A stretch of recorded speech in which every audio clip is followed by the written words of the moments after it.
नमस्कार दोस्तों, मैं अमन आप सभी लोगों का एक बार फिर से स्टडी विद दुर्गेश पर स्वागत करता हूं। दोस्तों, भारतीय संविधान एवं राज्य व्यवस्था की जो सीरीज चल रही है, इस हमारे और आपके online platform e learning with Durgesh और स्टडी विद दुर्गेश पर।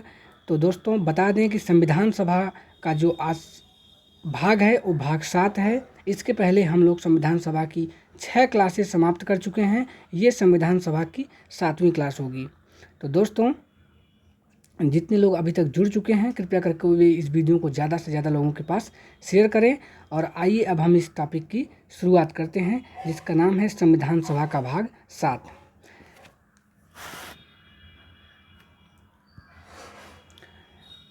हमारी संविधान सभा नवंबर 1947 से संसद के रूप में भी कार्य करना प्रारंभ की और तब तक कार्य करती रही जब तक कि नई संसद अस्तित्व में नहीं आ गई। तो दोस्तों, पिछले वीडियो में हमने आपसे एक प्रश्न पूछा था कि जो संसद की प्रथम बैठक हुई थी वो 13 मई 1952 को हुई थी, लेकिन भारतीय संविधान का जो पहला संशोधन है वो कब हुआ था? 1951 में। तो ये प्रश्न आता है कि संसद की बैठक यदि 1952 में हुई तो 1951 में पहला संशोधन कैसे हो गया? तो हमने वहाँ पे बताया था कि जो हमारी संविधान सभा थी वो 2 रूपों में कार्य करती थी। कौन कौन सा? पहला, संविधान का निर्माण करना, दूसरा संसद के रूप में कार्य करना। तो आप लोग जानते हैं कि जो संविधान संशोधन की शक्ति है वो हमारे भारतीय संसद के पास है, तो संसद ही संशोधन कर सकती है संविधान में। तो ये प्रश्न था कि 1951 में पहला संशोधन हुआ था, जबकि संसद का प्रथम बैठक जो हुई थी, पहली बार जो संसद अस्तित्व में आई थी वो 1952 में आई थी। तो बात आती है कि इसके पहले 1951 में संशोधन कैसे हो गया? तो ऐसा हम लोगों ने पिछली वीडियो में पढ़ा था और हमने बताया था कि जो हमारी संविधान सभा थी उसका पहला कार्य था संविधान का निर्माण करना और दूसरा कार्य दोस्तों संसद के रूप में कार्य करना। तो वही संविधान सभा ने पहला संशोधन की थी जो 1951 में था। क्यों? क्योंकि वो संसद के रूप में भी कार्य करती थी, ऐसा हम लोग पिछली वीडियो में देख चुके थे। आइए अब हम आगे बढ़ते हैं। तो हमारी संविधान सभा जो है दोस्तों, वो संसद के रूप में कार्य करना कब से प्रारंभ की थी? तो वो नवंबर 1947 से ये कार्य करना प्रारंभ कर दी थी। कब से? नवंबर 1947 से संसद के रूप में भी कार्य करना प्रारंभ कर दी थी। आइए अब हम आगे बढ़ते हैं। संविधान सभा स्वतंत्र भारत की प्रथम संसद बनी थी। जैसा कि हम लोग अभी पढ़ चुके कि संविधान सभा ही स्वतंत्र भारत की प्रथम संसद बनी। ये अंतरिम संसद के रूप में कार्य करती थी दोस्तों। प्रथम संसद बनी कौन? हमारी संविधान सभा, और ये अंतरिम संसद के रूप में कार्य करती थी। इस बात को आप लोग ध्यान दीजिएगा, ये आपको किन्हीं किताबों में बहुत कम मिलेगा दोस्तों। आइए अब हम आगे बढ़ते हैं। माउंटबेटन योजना 3 जून 1947 के बाद संविधान सभा की सदस्य संख्या 299 थी। अब बात आती है कि माउंटबेटन योजना क्या थी?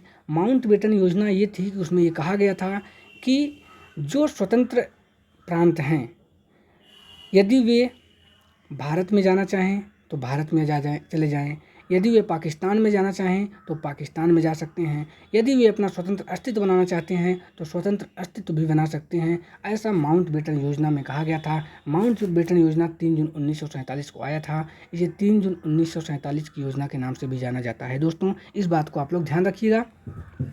और बात आती है कि माउंटबेटन योजना के लागू होने के बाद भारतीय संविधान सभा की सदस्यों की संख्या कितनी थी? तो आप जानते हैं कि यह भारत और पाकिस्तान का विभाजन हो गया था, तब भारतीय संविधान सभा की जो सदस्य संख्या कुल टोटल बची थी वो थी 299। इस बात को आप लोग ध्यान रखिएगा।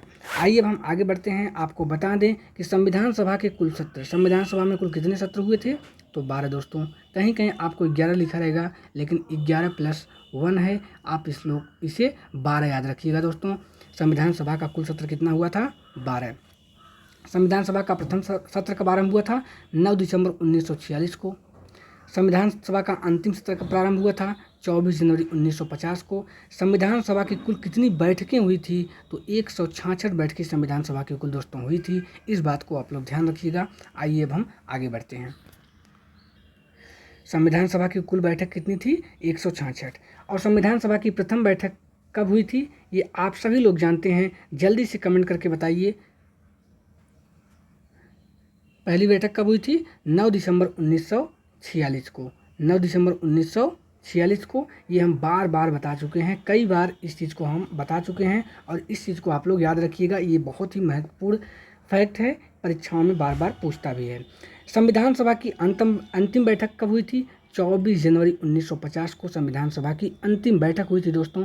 इस बात को भी आप लोग ध्यान रखिएगा कि पहली बैठक 9 दिसंबर 1946 को और संविधान सभा की जो अंतिम बैठक हुई थी वो 24 जनवरी 1950 को हुई थी।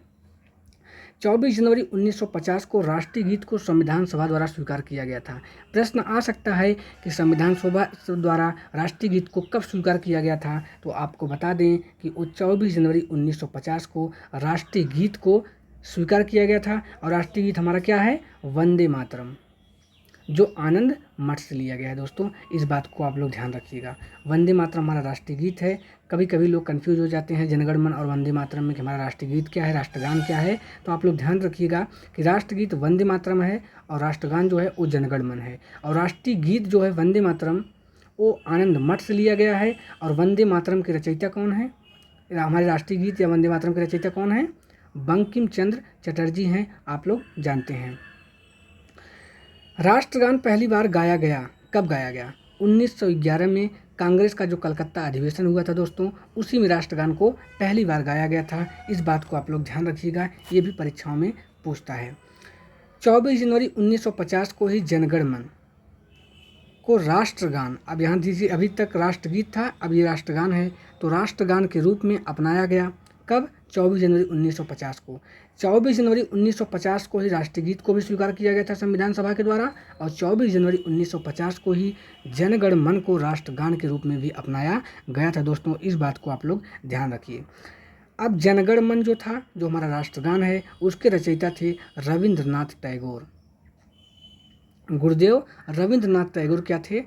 हमारे राष्ट्रगान जनगण मन के रचयिता हैं। इस बात को आप लोग ध्यान रखिएगा दोस्तों।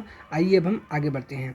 1928 में नेहरू रिपोर्ट में संविधान सभा की मांग की गई थी। आपको बता दें कि एक नेहरू रिपोर्ट जो आई थी, जो नेहरू समिति बनी थी 1928 में, उसी वर्ष उन्होंने अपना रिपोर्ट सौंपा था और उस रिपोर्ट में भी संविधान सभा की मांग की गई थी। इसके पहले संविधान सभा की कब कब मांग की गई थी? आप लोग जाकर पिछला वीडियो देखिए, उसमें संविधान सभा की कब कब मांग हुई, इसके बारे में हम लोग विस्तृत चर्चा किए हुए हैं। तो जो लोग इस वीडियो में नए हैं, कृपया करके वे प्लेलिस्ट में जाकर इस टॉपिक से रिलेटेड अर्थात संविधान सभा के जो पिछले 6 क्लासें हैं उन सभी को देखें। आपके सभी जो कन्फ्यूजन है, जो प्रश्न हैं, वो दूर हो जाएंगे। तो नेहरू रिपोर्ट जो थी उसमें भी संविधान सभा की मांग की गई थी। तो कब की गई थी नेहरू रिपोर्ट में? 1928 में, जैसा कि यहाँ पे लिखा है, आप लोग ध्यान रखिएगा। आइए आगे बढ़ते हैं। संविधान सभा का निर्वाचन पृथक निर्वाचक मंडल बनाकर किया गया था। अब पृथक निर्वाचक मंडल क्या है, ये प्रश्न आपके मन में आ रहा होगा। तो आपको बता दें, पृथक निर्वाचन मंडल वह है कि वोट देने वाला प्लस चुनाव लड़ने वाला दोनों एक ही समुदाय या धर्म के व्यक्ति होते हैं। वोट जो देगा वो भी एक ही धर्म या समुदाय से रहेगा। उसके बाद चुनाव जो लड़ेगा, जो उम्मीदवार होगा, वो भी उसी धर्म का रहेगा। ऐसा दोस्तों क्यों किया गया था? आपको बता दें कि संविधान सभा में जब संविधान बन रहा था तो ये प्रयास किया गया संविधान निर्माताओं के द्वारा कि संविधान सभा का कोई भी ऐसा समुदाय, संविधान सभा में कोई भी ऐसा समुदाय न बचे जिसका योगदान संविधान सभा में न हो, ताकि संविधान सभा सभी क्षेत्र का, सभी समुदाय का, सभी धर्म के लोगों का प्रतिनिधित्व हो, ताकि संविधान सभा जो बने वो संपूर्ण भारत के प्रत्येक समुदाय, प्रत्येक धर्म के लोगों पर लागू हो और किसी को ये कमी न रह जाए कि हमारी समुदाय को दृष्टि में नहीं रखा गया, हमारे समुदाय को दृष्टि में नहीं रखा गया है। इसीलिए दोस्तों पृथक निर्वाचक मंडल बनाकर संविधान सभा का चुनाव किया गया था, ताकि जो प्रतिनिधित्व है वो प्रत्येक समुदाय, प्रत्येक धर्म के लोगों को मिले और वे लोग अपने समुदाय, अपने धर्म से जुड़ी बातों को रख सकें। जैसे मुस्लिम उस समय का धर्म हुआ करता था, उसके लिए निर्धारित स्थिति थी। जो सिख थी, सिखों के लिए निर्धारित स्थिति थी। तो दोस्तों इस प्रकार से आपको बता दें कि संविधान सभा में सभी सदस्यों का प्रतिनिधित्व आवश्यक था, इसीलिए पृथक निर्वाचन मंडल बनाकर चुनाव किया गया था। आइए आगे बढ़ते हैं दोस्तों। यदि आपको इस वीडियो का या पिछले वीडियो, किसी भी वीडियो का यदि आपको PDF चाहिए, इस नोट्स का PDF चाहिए, तो आप हमारे डिस्क्रिप्शन बॉक्स में जाकर टेलीग्राम चैनल का लिंक मिल जाएगा, आप उस पर क्लिक करेंगे। यदि आप टेलीग्राम इंस्टॉल किए हैं तो आपको चैनल हमारा मिल जाएगा। यदि आप टेलीग्राम पे सर्च करना चाहते हैं तो दुर्गेश सर बिना स्पेस के सर्च करिए, आपको टेलीग्राम पर हमारा चैनल मिल जाएगा। वहाँ से जाकर के आप इन सभी चीज़ों को जो आप पढ़ रहे हैं इस समय संविधान सभा से रिलेटेड, उन सभी चीज़ों का आप PDF प्राप्त कर सकते हैं और अपना एक अच्छा नोट्स बना सकते हैं। आप उसे रिवाइज कर सकते हैं और अपने परीक्षाओं में बेहतर कर सकते हैं। तो आइए आगे बढ़ते हैं। संविधान सभा में निर्वाचन में, संविधान सभा के निर्वाचन में सार्वभौमिक वयस्क मताधिकार का प्रावधान नहीं था। क्या था?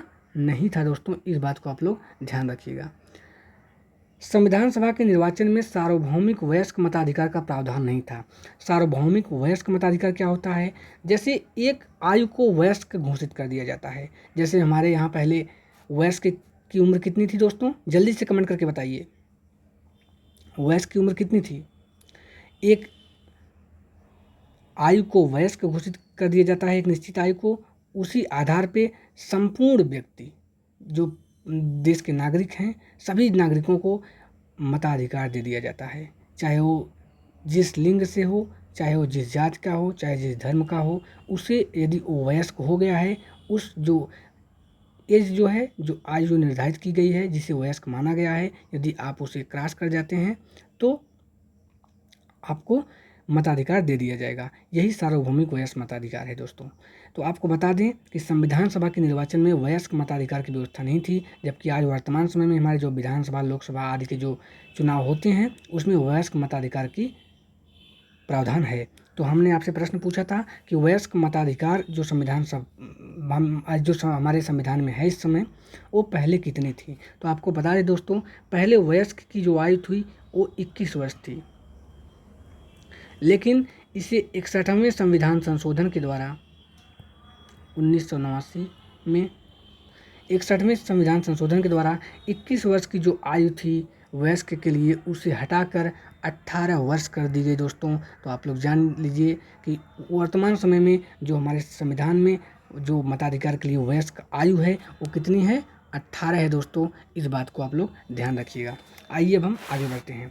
विभाजन के बाद संविधान सभा में सदस्यों की स्थिति।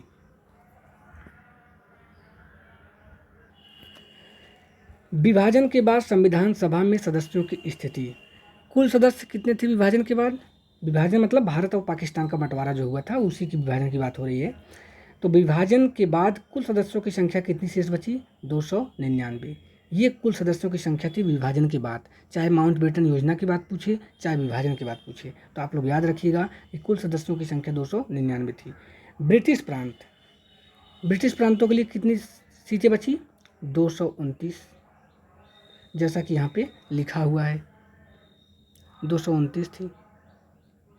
कितनी दोस्तों? 229 ब्रिटिश प्रांत के लिए। 299 में से 229 ब्रिटिश प्रांत के लिए बची।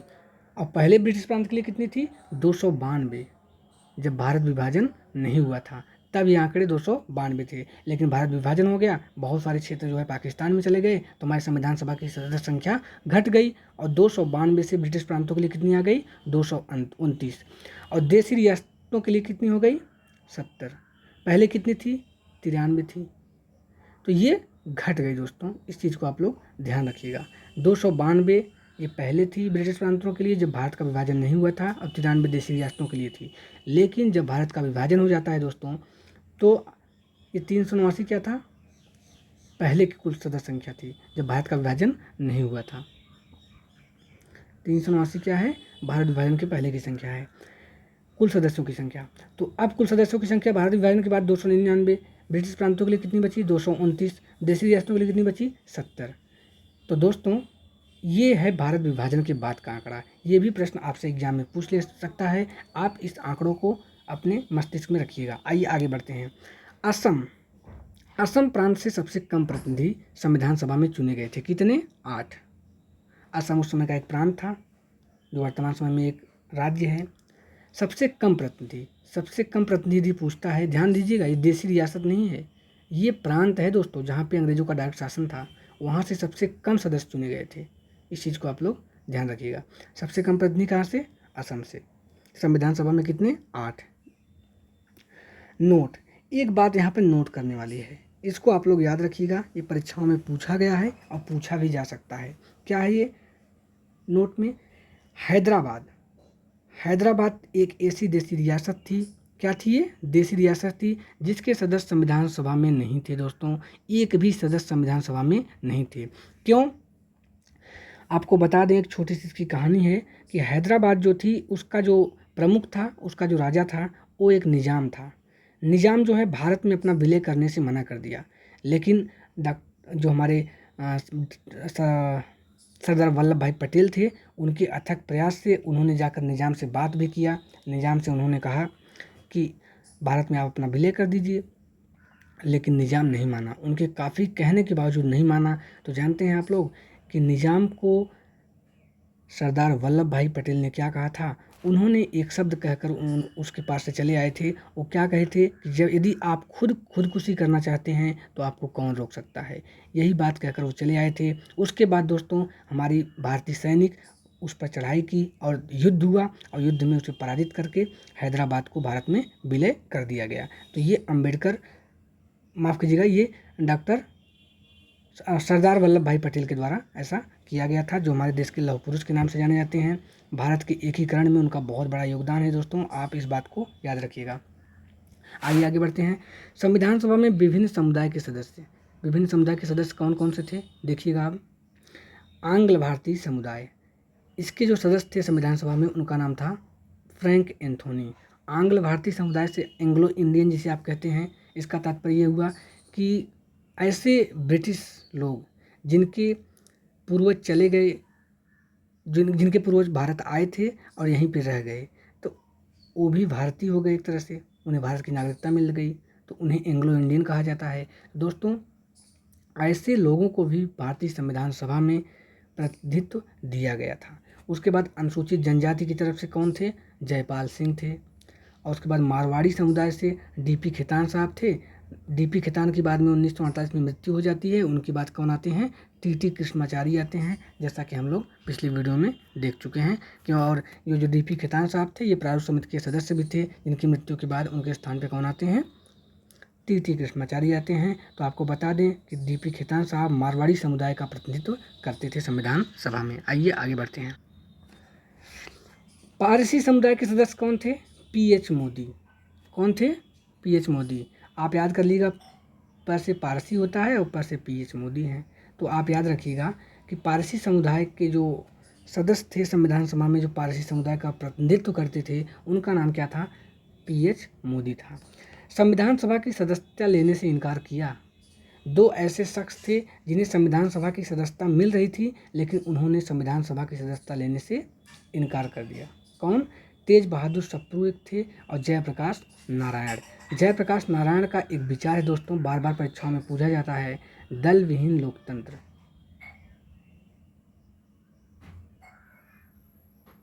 दल विहीन लोकतंत्र, ये आप लोग ध्यान दीजिएगा। यदि परीक्षा में कभी पूछता है कि दल विहीन का विचार किसने दिया, तो जयप्रकाश नारायण ने दिया था। दोस्तों इस बात को आप लोग ध्यान रखिएगा। जयप्रकाश नारायण को संविधान सभा की सदस्यता मिल रही थी, लेकिन उन्होंने इनकार कर दिया। और तेज बहादुर सप्रू भी एक ऐसे व्यक्ति थे जिन्हें संविधान सभा की सदस्यता मिल रही थी, लेकिन उन्होंने भी संविधान सभा की सदस्यता लेने से इनकार कर दिया। इस बात को आप लोग ध्यान रखिएगा, ये आपकी जानकारी के लिए बता दे रहा हूँ दोस्तों। दल विहीन लोकतंत्र जो है, इसके विचार किसने दिया? पार्टी लेस डेमोक्रेसी इसे इंग्लिश में कहते हैं। दल विहीन लोकतंत्र को पार्टी लेस डेमोक्रेसी,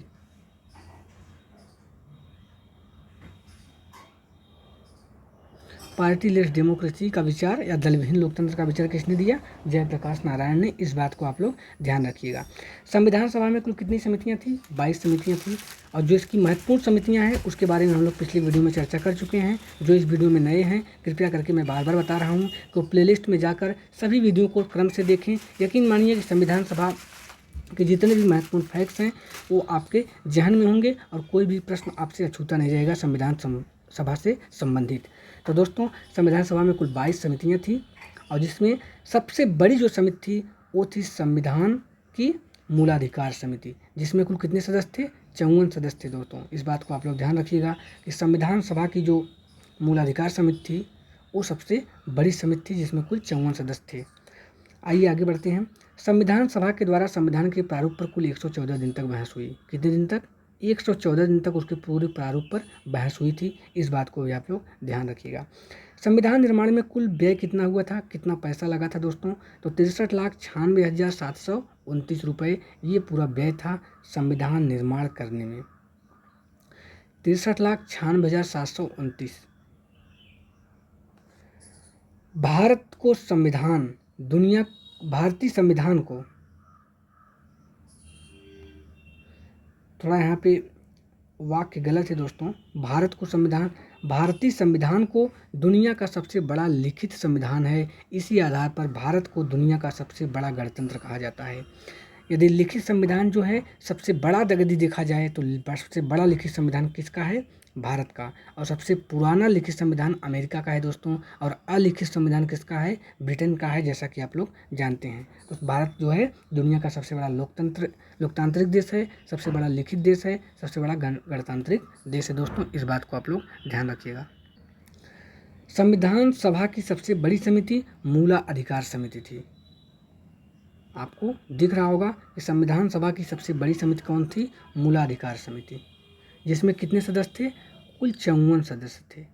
कितने दोस्तों? 54 सदस्य थे। और इस मूलाधिकार समिति के अध्यक्ष कौन थे? सरदार वल्लभ भाई पटेल, जैसा कि हम लोग पिछली वीडियो में पढ़ चुके हैं। संविधान सभा के 2 उपाध्यक्ष थे। एक तो हम लोग जानते हैं एच.सी. मुखर्जी को चुना गया था, लेकिन आपको बता दें कि वी.टी. कृष्णाचारी भी संविधान सभा के क्या थे? उपाध्यक्ष थे। तो संविधान सभा के 2 उपाध्यक्ष थे। वो कौन कौन से? एच.सी. मुखर्जी और वी.टी. कृष्णाचारी। इस बात को भी आप लोग ध्यान रखिएगा। संविधान सभा ने मई 1949 में राष्ट्रमंडल में भारत की सदस्यता का सत्यापन किया। मतलब संविधान सभा ने ही जो राष्ट्रमंडल है उसकी सदस्यता का सत्यापन कब किया था? 1949 में। प्रारूप समिति को अपवहन समिति कहा, किसने कहा? ये प्रश्न पूछता है कि अपवहन समिति प्रारूप समिति को किसने कहा, या प्रारूप समिति को अपवहन समिति किसने कहा? तो निराजुद्दीन अहमद ने प्रारूप समिति को अपवहन समिति की संज्ञा दी थी। इस बात को आप लोग ध्यान रखिएगा दोस्तों। संविधान सभा में हाथी को मुहर या प्रतीक के रूप में अपनाया गया।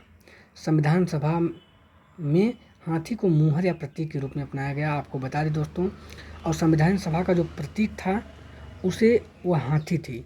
आपको बता दें कि जैसे कोई भी संस्था हो उसका अपना एक प्रतीक होता है।